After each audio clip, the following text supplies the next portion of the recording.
It's just please see. Rui, say when. Okay. Family. For those of you, can you hear me? Gather in if you can't hear. That's important. For those of you who don't know me, Gather in. my name is Lisa Gay, and I am, as Michael is fond of introducing me, his little sister. My beautiful sister-in-law Jenny called me last week and asked me would I mind saying a few words tonight about Michael as a brother on behalf of my sister Diana and me, and as a son on behalf of our late parents, Val and George. After I stopped crying and composed myself, I remarked to Jenny that this was quite a responsibility and quite a daunting task, and she said, "Oh no, you'll be fine." It's a great show of confidence. Thank you, Jenny. I might say I'm very glad I'm going first tonight, so that's also helpful. So in a few short minutes, I'm going to try to give you a sense of Michael the brother and Michael the son, and also a little bit of Michael the uncle for my kids. No one who knows Michael can doubt the strength and the sunniness of his disposition. And the fact that Michael is as endearingly cheerful as he is particularly noteworthy given what he went through as a child, which some of the people here may not be aware of. In our family, the number and the gravity of the illnesses Michael went through were folklore. I didn't even think much of them because I knew of them as just a matter of fact. I didn't think as much, I thought much more about them once I became a parent myself, at which point they did take on a very different significance. We probably all know that Michael suffers from asthma. What is less well known is that when he was a child, he was regularly, and Diana, my sister, can vouch for how regularly, admitted to hospital suffering from severe asthma attacks. Bear in mind that this was at a time when there was nothing like the sorts of treatments that there are available today. So Mum and Dad regularly faced the contemplation that Michael wouldn't make it through an asthma attack and indeed wouldn't come home from hospital. I want to pause here for a moment to emphasise how lucky we are to have Michael with us. I don't exaggerate when I say that his was a precarious childhood. I'm not going to dwell on this anymore other than to say that it affected every element of his life at this time, and I recall Mum saying repeatedly, and Diana I'm sure can vouch for this, that no matter what he went through, he was always smiling, brave and utterly resilient. He was Mum and Dad's precious only son, made all the more precious by the way he dealt with his illness at this time. I was born when Michael was 14 years old. Many teenage boys would regard the introduction of a baby girl at that stage of their life, and indeed the implications of what their parents had been up to, with some reluctance, if not downright hostility. Happily for me, this was not the case with Michael. Mum regularly told me how much he loved and welcomed me into the family, and often told the stories that when she got up during the night to feed me, Michael would get up and put the kettle on, as I think we've probably all had cups of tea with him, and sit with her while she fed me. Needless to say, I adored him beyond measure from then, and have basically spent the rest of my life toddling after him. Any of Michael's friends who have known him since he was a teenager will attest to the fact that if you wanted to spend time with Michael, you had to be tolerant of his really annoying little sister hanging around, because it was quite clear he wasn't ever going to shoo me away. And indeed, earlier tonight, Ross Nicholson vouched for that.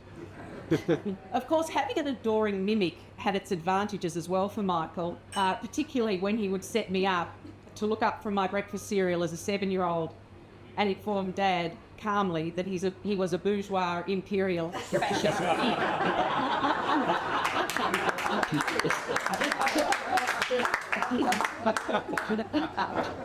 And if you knew my father, that was a very brave thing.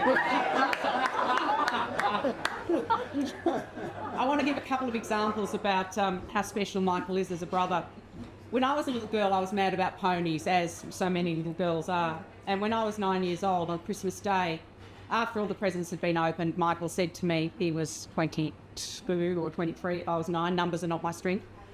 He said to me that he couldn't bring my present inside because the wheels would mark the carpet and that I would have to go outside onto the front lawns.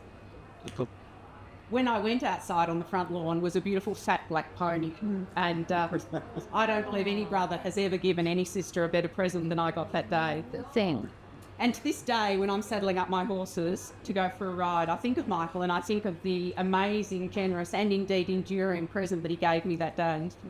I have one story to tell about Michael the uncle, and this fits quite nicely into, wraps up elements of Michael the brother and Michael the son as well. When Michael was younger, he had a very special book that he liked to read in front of Dad. This book had a fiendishly cut out square in the middle of it in exactly the shape of a cigarette pack. And indeed, it was where he would hide his smokes. And I think we all know that when Michael smoked, he really loved to smoke.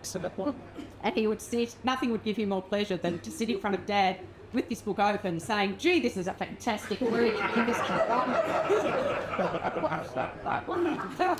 So last year, my beautiful children, Winnie and Sam, who are here tonight, when they were, and this is worth remembering, aged 9 and 12, received a very special present from their Uncle Michael. And indeed, I brought one to show you to prove this is true. Michael had incredibly painstakingly, with scissors, cut out exactly a cigarette-shaped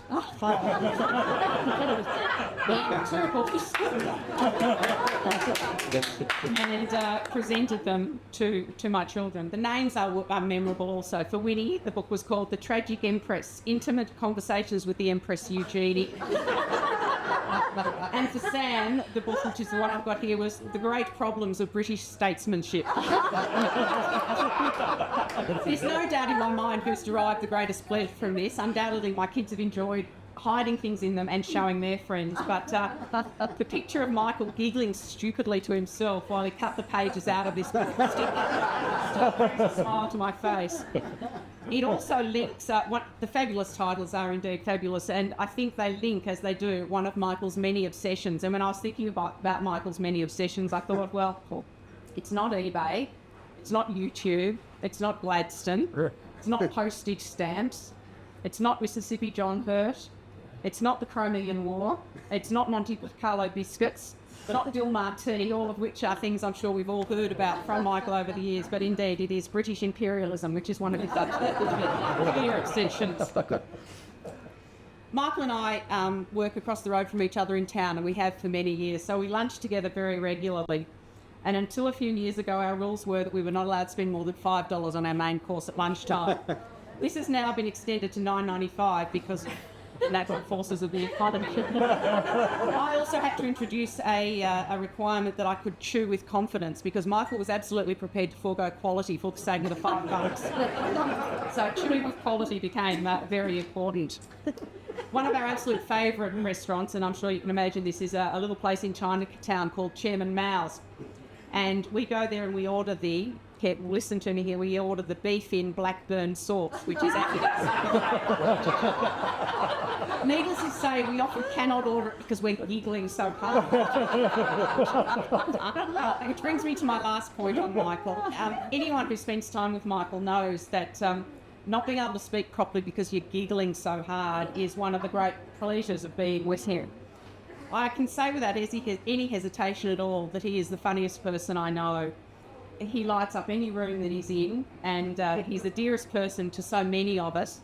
And on behalf of Diana and Mum and Dad, he's the best brother and the best son we could wish for. Oh, good.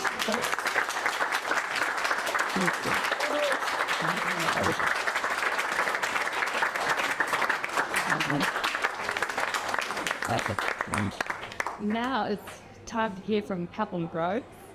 Rory and Kevin. Could you... Your first roll?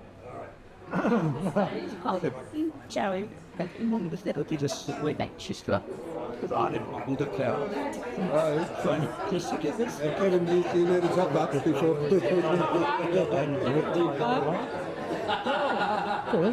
I know another completely different one. This can get good, David. There's no relationship to this caring, loving, responsible person you've just heard about.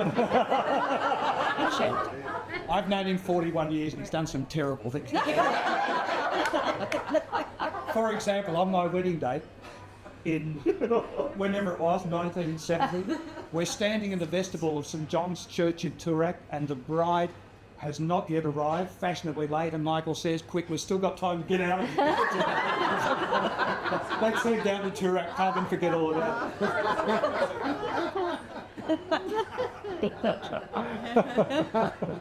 The first time I saw him, was Orientation Week in La Trobe in 1968. There were 500 people down at the moat at La Trobe University, and he stood out even then. He was milling around, and he had a group of rednecks with him, about 6, appeared to be footballers. I've never seen them before or since. And he was directing these people, and they were going through the crowd, apparently selecting individuals that he knew and throwing them in the moat. And I thought, this is really bizarre because he doesn't look anything like a footballer. I couldn't work out what the connection was. For a start, he had hair down to here, and they had crew cuts and broken teeth. He had shoes that were so old that they must have come from somewhere else. And the laces had long since departed and been replaced by red ribbons.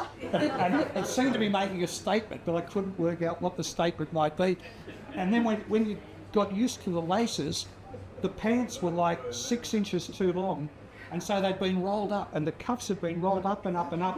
And if you're observant and you looked, there was cigarettes and partially smoked cigarettes, cigarettes in the cuffs, and matches in the cuffs. And I discovered later on, I didn't see it on the day, but when he sat on a chair and smoked a cigarette, he put the ashes out into his cups, and then buttered the cigarette out on the table and put the butt into his cups as well. So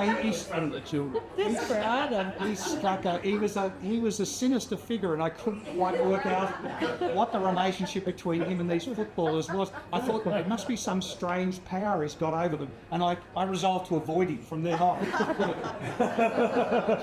But it didn't work because Lee Jones, who I sat next to in Spanish classes, at some stage told me that Michael was a product of the Christian Brothers education system and had reputedly been tossed out of CBC St Kilda.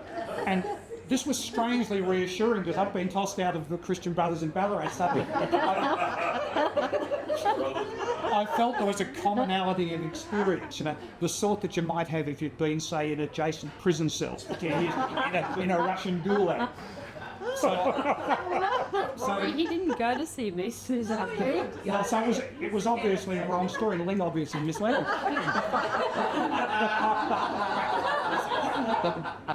So we started playing tennis, and Michael was an exceptional tennis player, but he wouldn't play competition or tournament tennis because he had so many interests. He never knew where he was supposed to be at a particular time, so the scheduling couldn't be done more than about half an hour in advance. And so we played social tennis, and we played day and night whenever we had an opportunity. I got a chance to see some of his fine qualities. Number one, his commitment to the game. If Michael had agreed to play you 5 sets of tennis, he would play, even if you found out halfway through that he had other important engagements, such as politics lectures, tutorials, and in one single memorable event, a end-of-year finals examination that he was 20 minutes late for in the hope of getting the game finished. It was pretty good. Another quality that he had or showed at this time that has shone through in his life since, he was scrupulously fair. Not for him, the modern cricket players, we don't walk until we're put out. If you were playing Michael and a ball was wide or long, he'd instantly call out, especially if it was your ball. And he played within the spirit of the game at all times. But he was a strategist as well, so he wasn't beyond looking for what those modern football coaches call 1%ers. He'd go looking for some way he could augment his game any way he could. I'll skip over the physical injury players before you start one. That's a story for later. But his preferred technique was he'd often turn up at the tennis courts at La Trobe with an esky full of VB. And he'd carefully stash this under the umpire's chair, put a towel over it, and then he'd say something like, geez, it's going to be hot today, we've got 5 sets. Why don't you have a refreshing VB before we start? No undergraduate's going to knock back a cold-free VB, so you have a beer, and you say, well, what about you, Michael? Why don't you have one? You say, well, I've just had a very refreshing cup of Darjeeling tea in the cafeteria. I'll wait a while, and so the game would start. But it wasn't a bad strategy, but it had a fatal flaw. And the flaw was that unfortunately Michael liked VB pretty much more than anybody. So the advantage didn't last. What? So we played, a lot of my most happy memories of university are playing tennis with Michael late in the afternoons at La Trobe. Big esky of beer. A couple of the girls roped in to act as ball girls on the pretext of getting some free champagne. I won't tell you how he got the funds to do that. But now to move on to later times, Michael had not only great sporting interests, but he was also highly interested in the local newspaper, the Rabelais newspaper, which at the time, we were hovering around Vietnam War time, it was very politically oriented, it was fairly heavy, and Michael was of the impression that the reason nobody read the paper, or half the university didn't read it, was that it was just a bit too dense for them. So he took it upon himself to lighten it up a bit. And he conceived a column which became notorious, and this was a column that invited people to write in to him, heavily disguised behind a pseudonym, which may have been Lottie, I think, possibly something like Lottie, right into this pseudonym, and they were invited to reveal their innermost anxieties and their most heartrending experiences in exchange for total anonymity, and then yours truly would reply to them with compassionate and sincere psychological advice. And I'd just like to give you one example. It sort of went like this. Dear Lottie, recently while I was fishing on the muddy banks of the Maribyrnong Creek, I chanced upon a curiously attractive frog. Instantly, I felt a strange bond develop between us. I named her Cynthia, and I took her home where I keep her in my fridge. Is our love wrong? Signed, Confused, the Greek And the answer in bold type was, Dear Rory.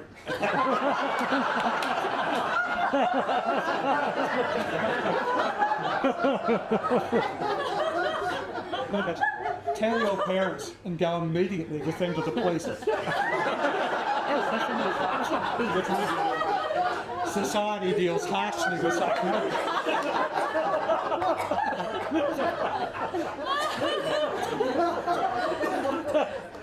As a postscript, the following day we're sitting in the cafeteria having lunch, and an attractive undergraduate, known only to us vaguely by sight, approaches the table, and she walks up with the newspaper in her hand with Michael's column uppermost and a big Textacolour around it. She drops it down the table in front of me and says, "You're disgusting."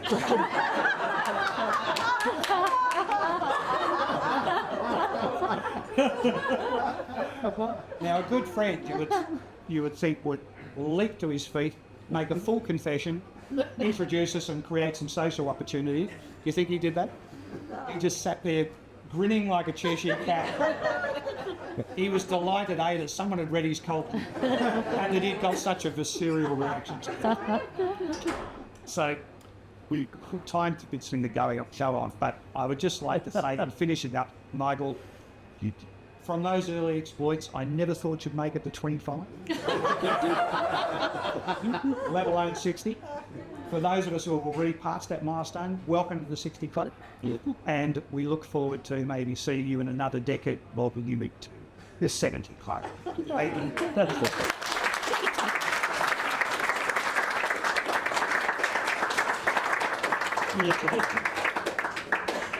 I'll highlight the follow that. Go Kids. So I think it was W.C. Fields who said, "Never follow children or animals." Rory, thanks for that marvellous speech. I'll do my best to follow, as I should. Family history is a fascinating topic. One's ancestry can lead to surprises. I was with Amelia and Julia a couple of weeks ago looking at our family tree, And I discovered, in fact, that on my mother's side, that our lineage went back to Arthur Wellington, born in 1849, a baby of Aboriginal descent, adopted by a doctor in Horsham.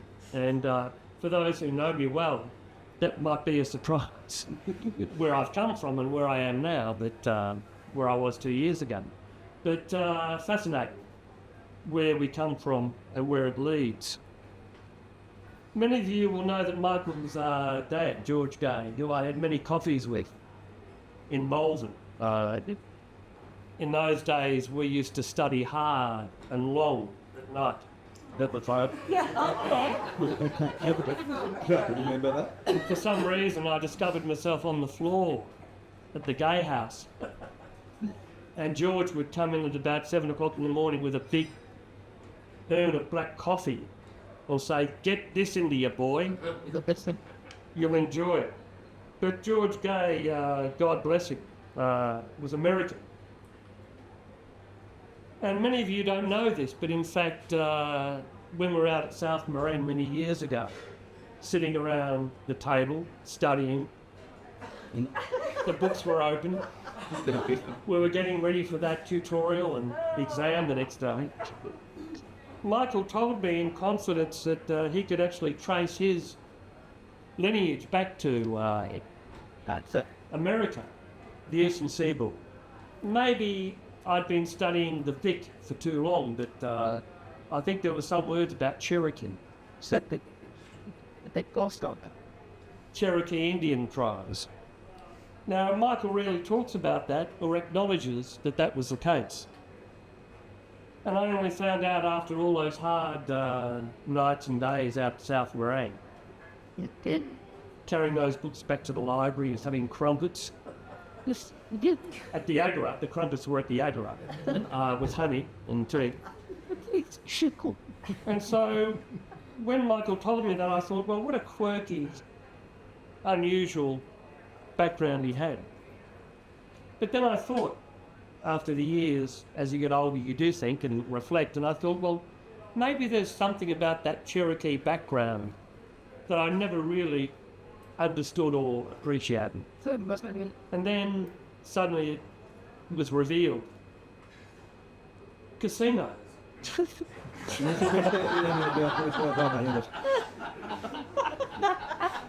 Not that Michael gambled much, but I thought casinos, and we all know that the Cherokee tribe actually in the States makes a good deal of money out of casinos and roulette. So I thought, well, maybe there's a connection here with the Cherokee tribe. Native Americans are very agile, physically fit, svelte, 1 foot on that side. And when we were younger, I remember Michael with the Shinners demolishing those buildings in Toorak and South Yarra. Obviously, we were into the green, well, had Sydney come to Melbourne then? Maybe you hadn't, but we were certainly faced a lot of buildings down. But I remember Michael jumping around those with the Shinners in the truck, throwing bricks down. He said to me one day, we're up there about 4 stories up, and we're supposed to demolish this building brick by brick. Obviously, we had work cover. I worked with Kevin Andrews, so I understand industrial relations. He had work cover and we looked after. But Michael was saying to me, what's the problem? Just stand up there and look down. That's where the bricks should land. But that agility, that physical prowess, obviously it goes back through that lineage, which I'm sure you're so proud of.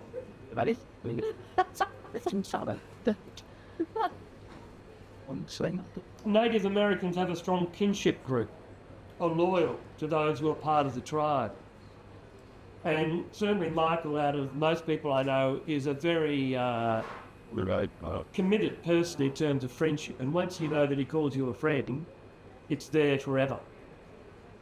Not that I, all those days in South Moraine, not that I suffered in terms of my academic record, but for some reason, one year I was called before the academic tribunal and asked as to why I should stay at Latrobe.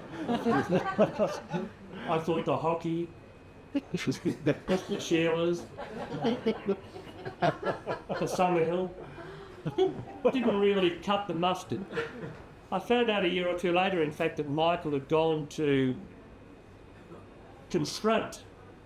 And if you've ever met her, Dr. Joan Ridley, head of politics at Latrobe and then on the academic board, Michael, on my behalf, had actually gone to Constraint. This lady, I'll call her a lady, maybe she looks like Helen Clark. No, Helen Clark's better looking. But Michael confronted her and said, well, listen, you have to look after my mate Kettle because he's had a hard night for an Indian. It's wrong. He really wants to get back into university. And Joan Ryden, I think, may have thought, well, Michael Gay, what's your record? Which really, oh no, subsequently it was studded with jewels of academic endeavour. But in those days, was probably not as good as it should have been. But Michael at least had fought the good fight. And another example was when my brother, Gordon, who's now in Minnesota, went to see Michael for some reason and said, listen, my younger brother, someone I love dearly and I cherish, and we've gone through a hard upbringing supporting the Housing Commission flats. We've struggled and strived to get to university. And for some reason, my brother has lost his path, his journey. Michael Gay, are you responsible? Of course, Michael wasn't. And I remember when we moved to Zigzag Road in Eltham, we stopped in the Holden. You have the Holden, and get into Latrobe and Niagara at 9 in the morning and to go to the library and actually turn it all around. And so you did lead me back on the path. But given Michael's academic record at Latrobe, I thought it took a certain chutzpah and dots to actually go and confront Joan Ryden. Thank you for that. Very true. We all know that Michael is an excellent, or was an excellent guitarist. When I first met you, Sue Evans and Michael Gay were two people in Murdoch, and excellent musician. It's here again that we can talk about Michael's lineage. In fact, if you look at Wikipedia, as I did today, because I'm a modern person, Facebook, your book, his book, your tube. I Googled, as we do, and I found out that in fact that the Cherokee ancestry includes Elvis Presley, Cher, Jimi Hendrix and Eartha Kitt. Now, I'm not sure which one Michael best fits. In terms of his musical ability, I'm sure there's something there in terms of the Mississippi Delta blues in him. But finally, Cherokee elders are renowned for their wisdom and knowledge of tribal customs and laws, as you would know if you've seen the film. Those who have read or heard Michael's decisions delivered at the commission will know that Michael is truly an elder. And when I go around to Michael's house and Jenny's house on the weekend, sometimes I've been to the market and bought some fish on Saturday and dropped in at 1 or 3 in the afternoon, I have this strange sight of Michael standing there by his lectern with a judgment, fountain pen in hand, like Oliver Twist or Charles Dickens, sort of going through the scribe. And I thought, well, here's a man who obviously knows a lot about the tribal laws, and for that, I'm sure we're in good hands. Thank you.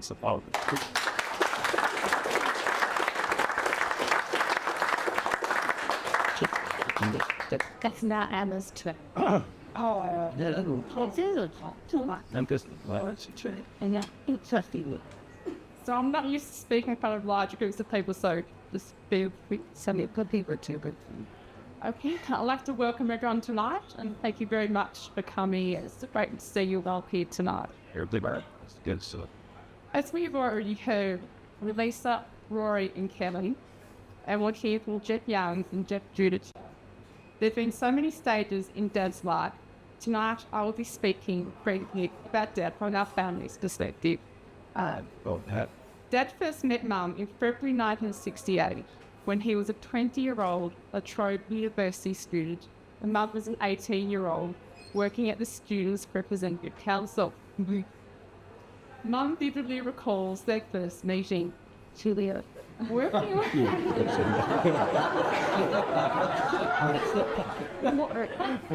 away in the office one day, the door flew open and in swept this charismatic, groovy, prominent campus personality. Mum was immediately attracted to this extremely unusual person, whereupon they became good friends. An invitation from Dad to see Rasputin the Mad Monk at the Royal Land Drive-In was forthcoming.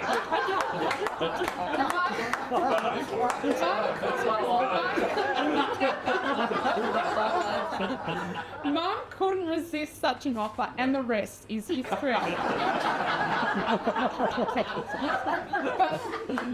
But their early dating wasn't without its hiccup.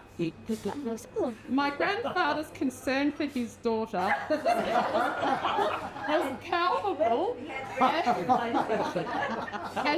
Dad kept her out extremely late. He wore red shoelaces, filthy jeans, and sat in my grandparents' home with big curlers in his hair.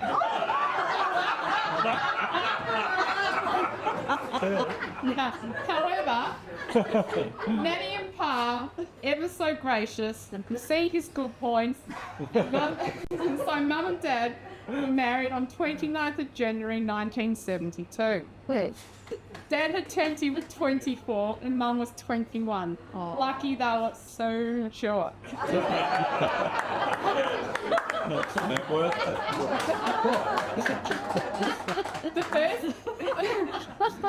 The first year of their marriage saw Dad and Mum establish their first home in a South Yarra flat. Dad was a dip ed student and a reluctant potential secondary teacher. Fortunately, Mum's father came to the rescue, and while the education department lost a fantastic teacher, Ansett Airlines gained a keen graduate who was to become a fine industrial practitioner. Dad has always been happy about his work life and his home life. In the houses in which he has lived with Mum, South Yarra, Balaclava, Canterbury and East Gladthorne, he's been content and proud. He adores Mum and Mum adores Dad. He thinks she's absolutely beautiful and is incredulous to the passing years. He sees no difference between 1968 and 2008 and often says, "You look better now than you did 30 years ago."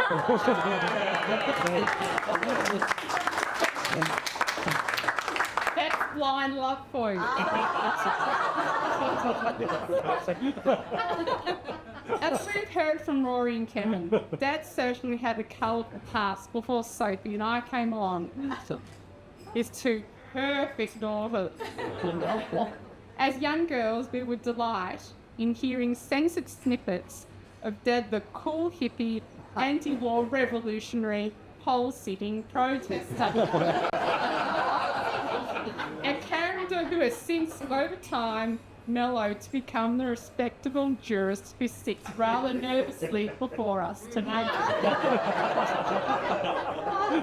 But this is not to say that Dad has compromised his personality at all, because strength of character is one of Dad's defining characteristics. By analogy, the desert boot has simply become replaced by the tongue.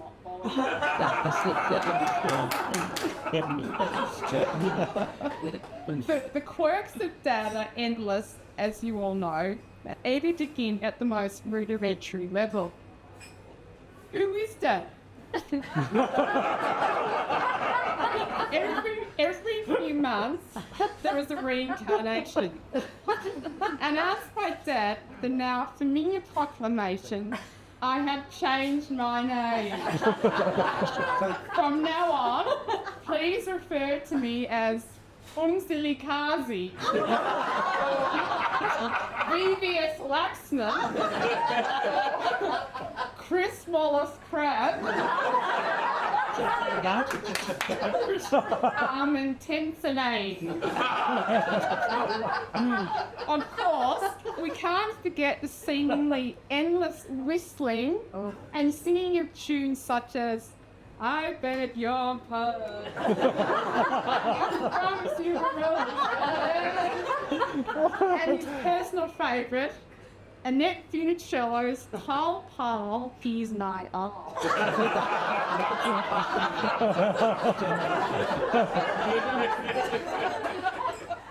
Dad's encyclopedic knowledge and love of books, often bordering on obscure and bewildering, it is renowned. Algeciras, Watergate, Debrech, Gladstone, the 19th century British Parliament and the Khmer War covered some of the topics and interests devoured by Dad. Much less than Mum, Soap and me. As you can all hopefully sympathise, we would rather watch Jerry Springer than enter into dialogue about those snoozes. However, we remain tremendously grateful because Dad's wide reading has undoubtedly affected his writing style, making it rich, learned, and sometimes cumbersome.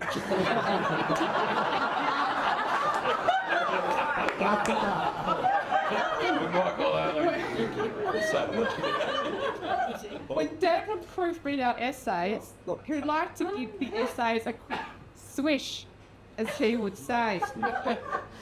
This would mean reconstructing sentences so as to make any paragraph sound absolutely brilliant, yet utterly confusing and polarising the reader into a state of despair.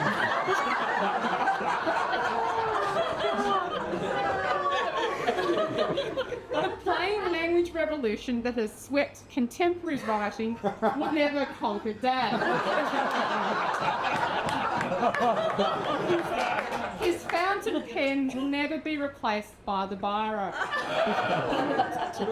We always say that Dad's never-ending academic assistance has really earned him 2 additional BAs, a BEd, an LLB, and an MA.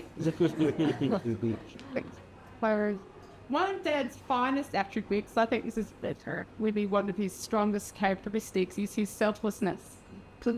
His endless support, encouragement, of course his taxi rides taking us around the city, and the late night trips to Tullamarine to buy McDonald's ice cream. Never once has he said no to a request that we have such a happy home, thanks to Mum and Dad. One of the reasons why at 31 I still live there, and if Sophie wasn't gallivanting around New York, she would certainly live at home too. Certainly. The above observations are just a few of the characteristics that have combined to create the person whose birthday we celebrate tonight. Happy birthday, Dad. We love you and hope there are many more Falkland days. So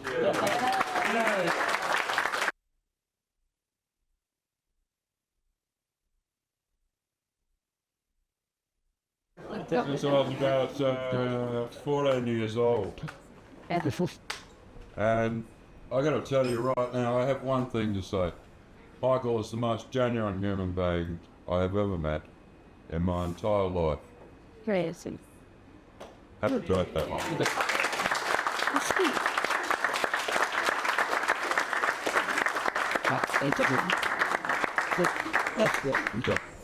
I was asked to speak for about 2.5 minutes on the Ansett years, and I started with Ansett in 1978 after a very lengthy and protracted employment process. And I was there for 2 days, and Michael called me into his office and said, "It's Wednesday. It's duty drunk day. You got to go down to Max Hotel and stay there until everybody goes away. So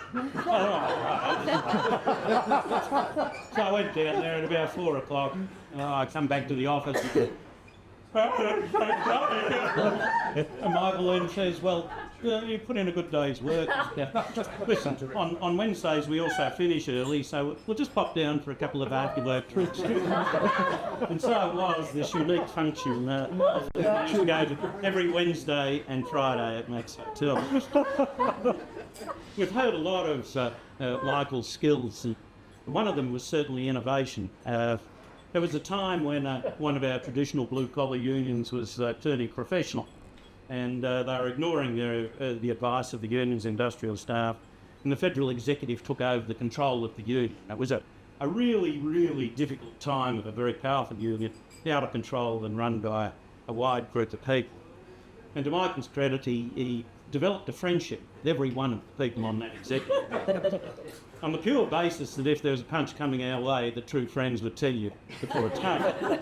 Little did he know he'd inherited a kindergarten that hounded him for 2 or 3 years, night and day, ringing up with their personal problems, professional problems, and the various secrets that were happening at TAA and inside the executive of the unit. And Michael had had enough of this, so he got into his books and he tried to find an innovative way of breaking the pattern of this dreadful circumstance. And he developed this and went up to the federal executive, and it was their annual dinner. And he gave them a terrific speech about how the Greeks, and I think it was the ancient Persians, used to war with each other. and they were such good fighters that they just wore themselves down.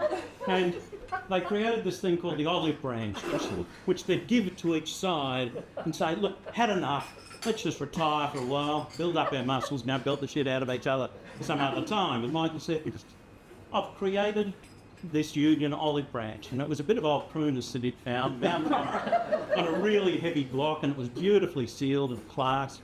And we presented it to the union, and it went clean overboard here. Didn't change a thing.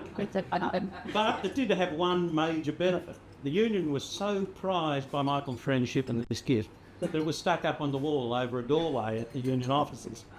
And it was about 7 months later that it's gone to the secretary of the union as he was walking through, and it's up close to the door. Perseverance. Michael's ability to negotiate by fatigue.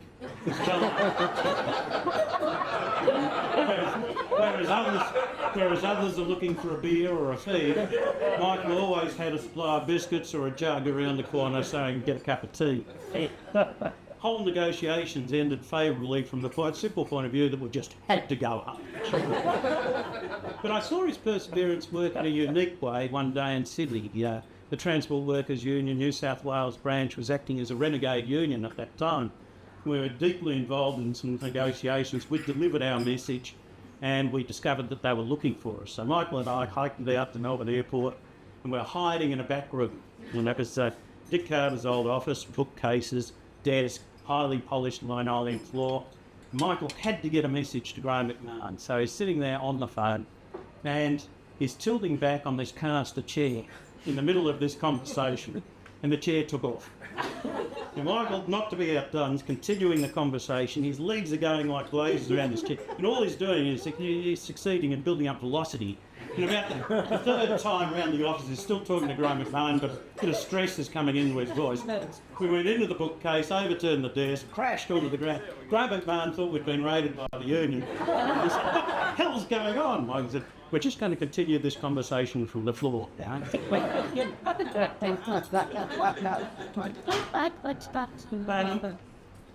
First impressions. Michael has an incredible ability to create first impressions. And I remember well when Peter came into the organisation, and it was sort of like a hostile takeover at that particular time. Michael got his debut up in Peter's office up in Redford. I can actually tell this story because Michael relayed it faithfully to his worried staff down in Melbourne to see if we still had a future, because when he arrived we said, how'd it go? And he said, look, it went pretty well except for the start bit. We said, well, what was that? So he went up to Sir Peter's office, and Sir Peter was a huge man, not the finely tuned athlete and stand before you. And he had a big office and a big desk, and it was just full of ornaments and desks, pens and things like that. So Michael was ushered into his presence and decided a manly handshake was the main thing, the first impression. So he went up there, and here's this acre of desk the size of the MCG, and Michael knew that he didn't have the reach to get to without a brace. So he went up there to put his hand on the edge of the desk, got Sir Peter's hand, his hand slipped off the edge of the desk, and he went head first, pens up the nose, crashed over the material, and said, "Hello, I'm Michael." It worked well. We weren't sacked, but Michael came back, and he was summoned up to Sir Peter's office in town, and we thought, we can stop unpacking our desk. So Michael, in his characteristic form, raced round the corner. The lifts of the door were open. Michael did a star jump into the lift, only to find that Peter was standing right in front of him. So Michael hit his stomach, bounced back out the door shut. But it worked out all right at the end of the day. We were still there. The other thing, other quality that Michael has is, we'll talk about a little bit of Michael's private life. Shall we, mate? We'll have a look at Go there. Yes. We'll talk about Michael's private life. Michael had a tragic accident at Ansett, and he was out of the area for some considerable period of time. And during that time, Leanne Ono came to work with us, Sue Bassel and Colin Litt came to work with us. And Michael thankfully returned to us after long months. And he was all this new staff, and he quickly got into the business of things, which involved us travelling around, a fair bit of travel. Now, Ansett was a very cheap organisation. We were on fixed overnight allowances, and so it was not uncommon for us, in order to maximise our drinking funds or eating funds, to bunk in together as the boys. And of course, we used to travel, Colin, Michael and I together, and we used to go to a place called the New Crest Hotel in Southern Cross, and the only thing new about that hotel was a sign out the front. It was a real fleet there. Anyway, unbeknownst to us, we arrived up there, the three of us, and the man behind the check-in counter said, "Oh, hello, are you little, young and gay?" And the three of us came out well before anybody else. So on that note, I'll finish, other than to say that when Michael turns 70 and the statute of limitations is passed, we'll be able to talk about the gay old bit only.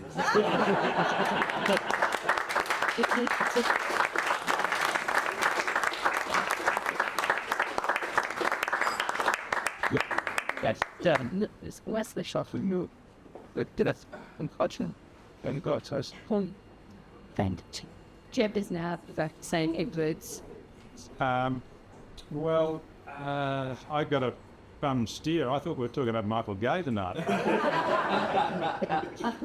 I didn't recognise a lot of the description from someone through the street, but some of it I did recognise. Mike and I go back quite a long time, and in my allotted 5 minutes I want to just talk about his career at the Commission. Sorry, am I speaking up enough? He's, I forgot, well, I first met Michael actually before he came to the Commission, and I was a barrister in private practice, and we were involved in quite a few industrial disputes, a sort of thing that, in my current position, I don't really like to think about too much. But we had a lot of fun, and we travelled around the country a bit, and kept ourselves mainly out of trouble. But I suppose in those days we spent almost as much time trying to outsmart the unions as we did trying to duck TAA, which seemed to be the main priority in the industrial dispute, to make sure you came out with better than poor old Australian National Airlines Corporation. I think that's back. And during those periods when we actually travelled quite a bit, it always fascinated me that Michael, despite the fact that he didn't drink alcohol, seemed to be able to get semi-delirious on lemonade or rose-hip cordial. So he'd be worse than anybody else. He'd be falling around, giggling and telling funny stories. So it was a little bit of a mystery to me, but obviously didn't need to drink like the rest of us. He was appointed to the commission in 1990. Yeah, I'm 19th of February 1990, and there was a ceremonial sitting in Melbourne to welcome him, which was very well attended, as those functions go. There were 28 members of the commission there, all sitting on the bench. Only 5 of them, including Michael, remain on the commission today, which is says something. I'm not sure what. But it's certainly been an enormous change in that period. And Michael's contributed a lot to the way in which the Commission's changed and industrial relations in the country have changed. And Anna mentioned his facility with words and his ability to craft decisions and so on, something he's famous for. And that's part of the transition, I guess. A lot of the old rough stuff for negotiating and so on still goes on. He's still famous for keeping people there till very late at night, over weekends and so on. But there's also a lot of the other hard stuff, like actually writing decisions, which is very difficult work, and which he does extremely well. He makes a positive contribution even in what he refers to as Orangeville, which is the jurisdiction of the unfair dismissals, which we all have our share of. He made a very historic contribution to Hours at Work in the hospitality industry, strangely enough, which we're enjoying this evening. He wrote a very, very long decision about the Hours at Work regime and penalties and so on, which made some really major changes, which still operate today. Nobody appealed that decision. It's thought generally that was because nobody could actually understand it.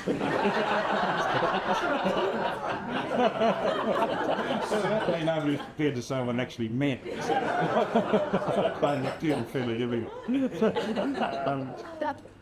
But it's easy to overlook the social and economic importance of the work that members of the Commission do. And people like Michael have been very influential in over the years, and I think it is important to remember that it's significant work in our society, and Michael takes that extremely seriously, nobody more seriously, my experience, and so I'm very grateful to that, Michael, and I think we wouldn't be putting it too hard and say that the country's in your debt in that respect.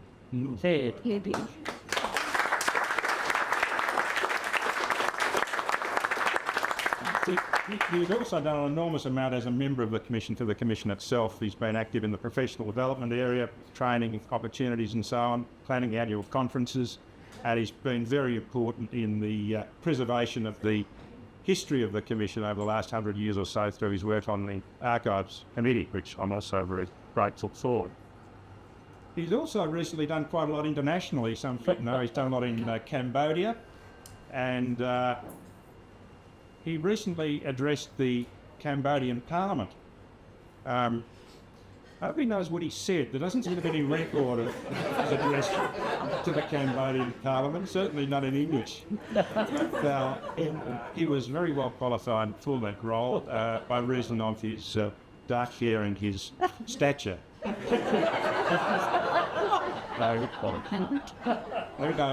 knows who they thought he actually was.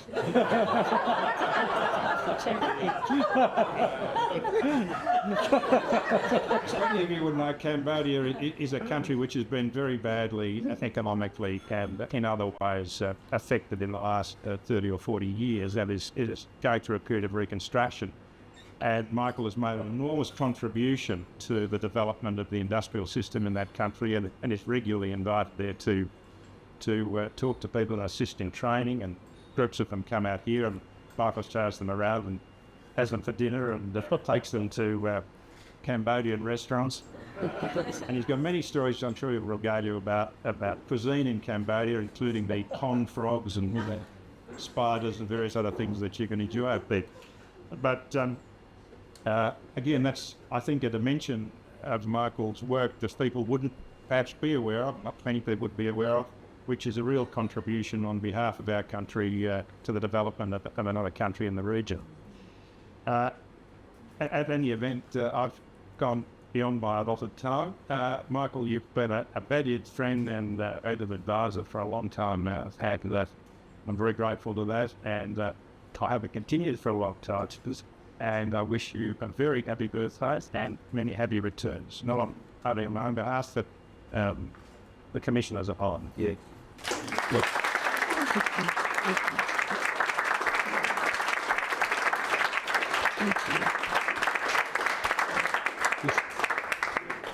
That's all that remains is their response.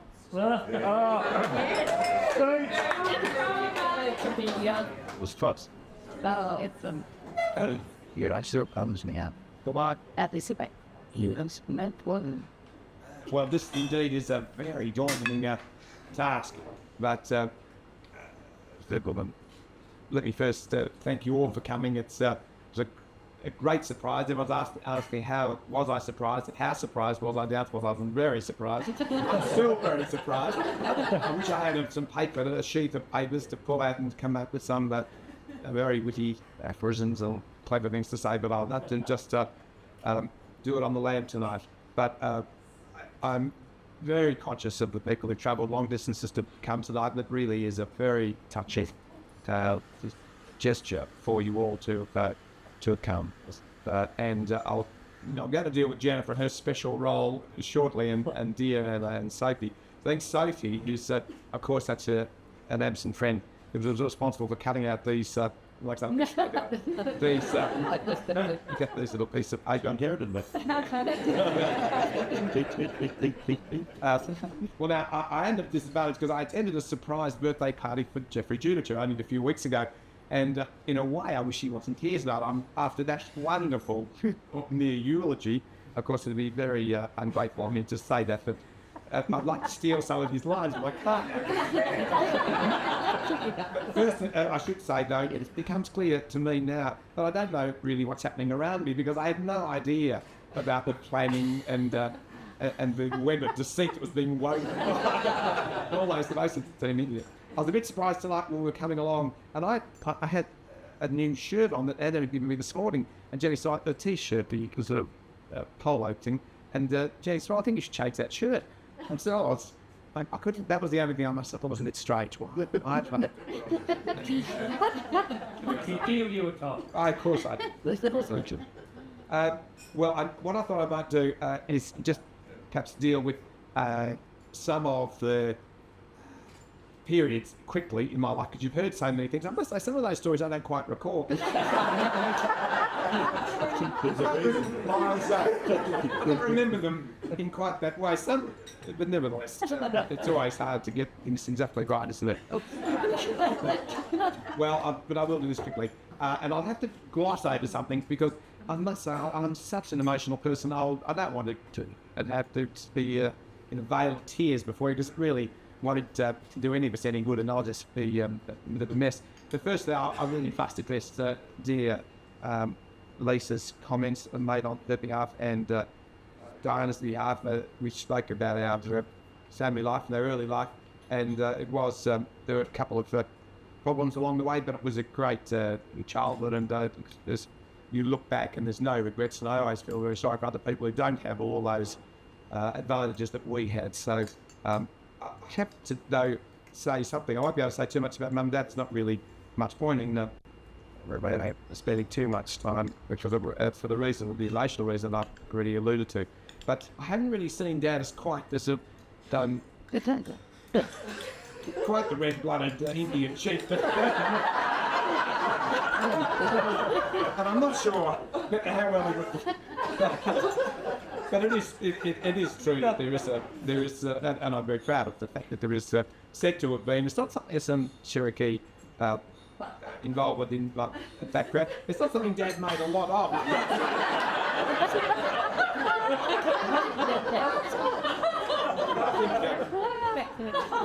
But I think if you were born in North Carolina of the 20s, that there was a good social explanation for that. But he was a great and forceful operator. There are people here who he's just about grabbed by the throat and tried to influence. Said Joe here, Laurie, I just don't know what he'd do if he was here now. I'm sure he'd be happy with what's become of all of us. But at least that was a very kind package of the thoughts. I just moved quickly to La Trobe, and the La Trobe years were fabulous. They were all a bit crazy and a bit chaotic. I don't quite know how we all got out of it. It's true. It's true that there were some who were there for a short period. It's just fabulous to be here with, to be here with these two ladies just providing us the Sam and the lead. But we did have a fabulous time. There was a crazy amount of boozing and all this incessant tennis playing. Rory got that right.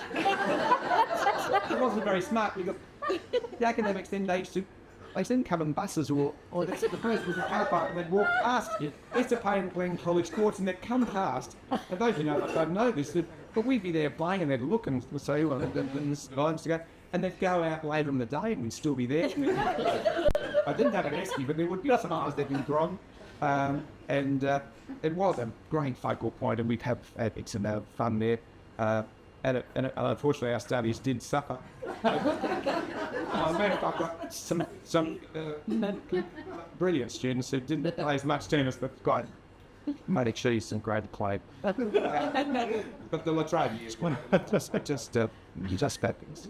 So then on to, and I'm going to come back, Jane, shortly to my own family. But then at the end of La Trobe, where I did dip the hairs and didn't know quite near what a compass setting was. It was all a bit, they were funny times. Rory and I did dip head in the hysterical circumstances in 1972, and then Bob's there, and I must say I've had such wonderful opportunities given to me through the generosity of my father-in-law, Bob Ray, for whom I have boundless regard. But Bob gave me, it was a short-term job at Ansett. I was only meant to be there for a few weeks over the Christmas holidays. Well, it developed into an 18-year sojourn, and you probably regretted it, but we certainly did. And Jeffrey's spoken about some of that. That is Jeffrey Judicic, but Jeffrey Young. We had a great time, and I think the airline was really, particularly in the early days, in the Ansett days, it was really out of this world. Worked for grads all the time. There's a state of upheaval in Brisbane and in Sydney, and you had to go and fix these disputes and up with the idea. You weren't allowed to give anything away. You had reasonably tight writing instructions. You had to get the operation back to normal pretty quickly. You could lose a lot of money quickly in the airline industry. You weren't allowed to give anything, and you had to be everyone's friend. And there were some serious villains. It was a lot of. We really did have a ball. So, Bob, I'm very happy to publicly indicate to you, of course, my gratitude to you for the opportunities you gave me. And I can think of many occasions where my baggage was pushed forward instead of others who might have achieved some advancement with it. So then, of course, things changed at Ansett. There was, and I would have thought the takeover was pretty hostile. Whoever was, Jeffrey's comment about whether it's quasi-hostility, you just couldn't imagine what cultural gulf between Sir Reginald, the school of hard knocks, the Aussie fellow who built up every brick of the airline himself, saw it as his own, had a patriarch in that sort of traditional way, and Sir Peter, the continental, cosmopolitan, multilingual, immoral. And it was more like anthropology 2A. It did call for a lot of adaptation, and then there was a new era, ASIC year. I was really thrilled that Ian Justina here and Barry Robinson. I'm not going to give that. The numbers are too great to particularize, but there were some fabulous years where we were always in the political hot water. We were always in strife, battling TA and then Qantas, and we always like to lay some serious blows against Qantas. I think perhaps more than it was satisfying harming TA. They were so truly malevolent towards us, but 5G was nice. Qantas were the senior service, and they really look at that. Domestic airlines, it was absolutely brilliant to knock them into a cocked hat whenever. And it was a little bit up, but I mustn't warm to the task. It was a little bit easier with the axis between Sir Peter and Bob Hawke when Bob Hawke was the Prime Minister, because there were some serious struggles and there's pretty high stakes in the conflict about who was best putting into effect government policy. So on occasion, when we were clearly flouting government policy, it was necessary to change the course of mighty rivers, and the people in this room indeed had changed government policy through the Prime Minister, just so that we could come out of some of these difficult disputes. But they really were, again, a lot of fun. I mean, Geoffrey Young, just wonderfully loyal operator, Colin Little, Sue Bussell, people who stepped in when they were at, whenever it was, 1980 something, when I was bludging off there for 12 or 6 months. And then, of course, I'd like to highlight that I'm not responsible for them, and none of those people could be held properly or fairly responsible for what happened to Ansett. It was all came so much later that it came so sadly unstuck. But I then was so fortunate to have the opportunity to go to the commission, and it's true, of course, that I do take that pretty seriously. It is serious work, but again, we have a great old time. It hasn't been quite as much fun, just to use that word again, over the last few years, because there have been some tremendous stresses that the institution has been under.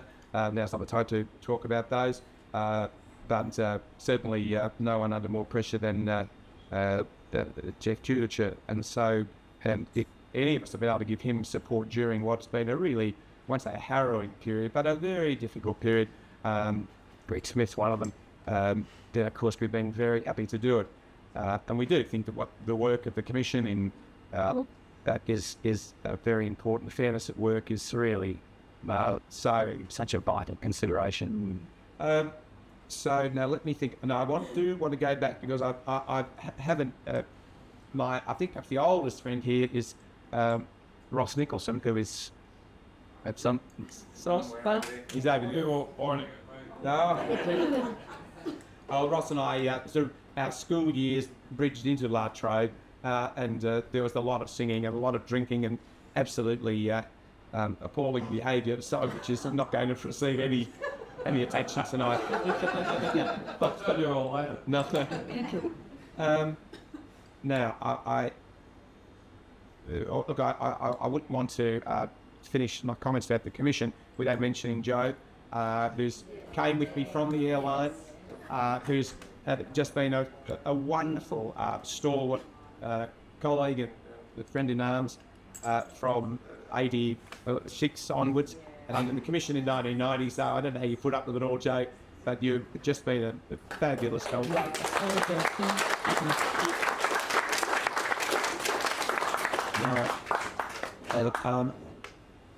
There are people here I haven't seen for such a long time. I haven't seen Vivian for ever so long. Wonderful to see Steve. There are so many people that, and it's brilliant to see Joe's. I could close the shop about this fellow, but I'd rather talk about it's wonderful to see you here, Mr. Connon, and it was great to be so welcomed in your house all those years ago when we must have been like a group of Visigoths. I don't know. You must have thought our chemistry had altered in some strange way. But anyway, people had, you realise now in hindsight how much faith people had, right, no more than Bob and Helen, but had faith people reposed in us to somehow come good. The idea of asking, Jenny's hand, had nothing to offer, just hopeless. Well, there was the pretty slim pickings. When you throw your mind back, just how little. So Dad gave me $500 the day before the wedding, and that was quite a lot of dough. It didn't take me long to get through it. Bob arranged a trip up to Hayman Isle. It was we got off to a great start. But I'm talking about the girls for a second. There's Anna. I mean, there's just nothing that I could say which would put any guilt on that Lily Anna. I mean, what a delight you are, and Sophie too. So I mean, I really just got to do this quickly, otherwise I get a bit PSET. But you and Steve never caused you in your suspects. I'll do a bit of eulogising. there haven't been any problems. You've just been really such a delight for us, and we of course love you dearly. And your dear sister who's not here tonight, but was here a few days ago. Yeah. So thank you.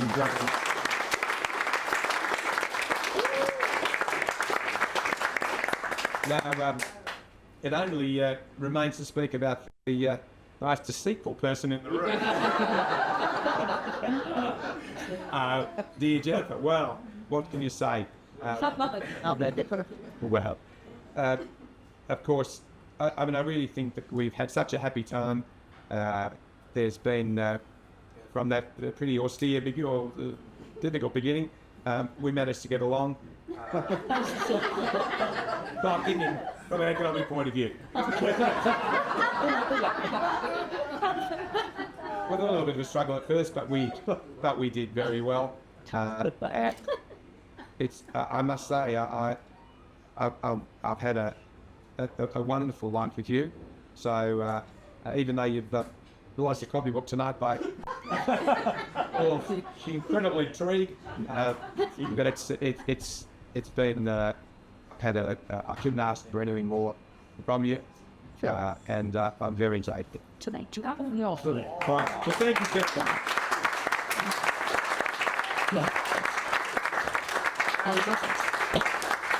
We must have a drink and let's relax. No more speech.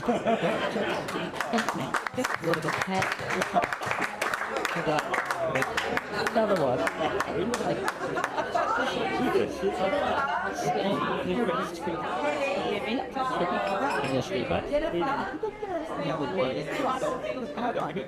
What was it to do? I'm going to get a photo now. We'll take them.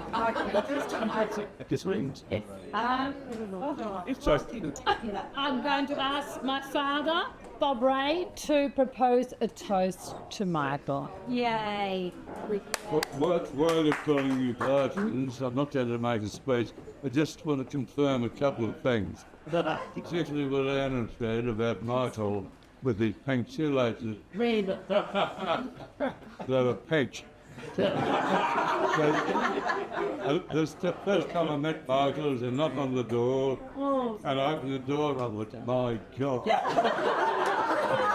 He had these famous sentences with his pink or red laces, and he's holding a flower. Well, I've never given my wife or girlfriend a flower in my life, but I said, "Will come in." I said to her, what the devil? I got held down because my wife and the 4 girls said, "Oh, that's sweet." So I had no chance. The second thing is, Michael, thanks for what you said about making yourself silly, but you only got the opportunity, and it was up to you to make good, and you made good. I congratulate you.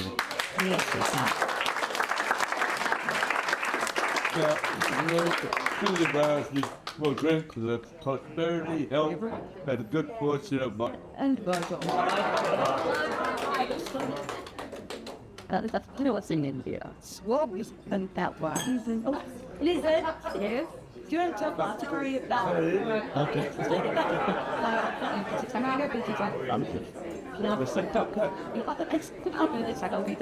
Somewhere.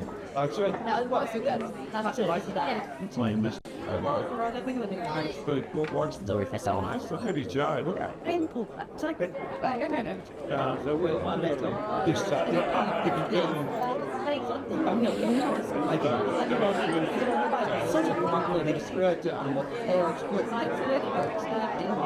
Don't talk about this, Charlie's and rain, that I'm going to stand.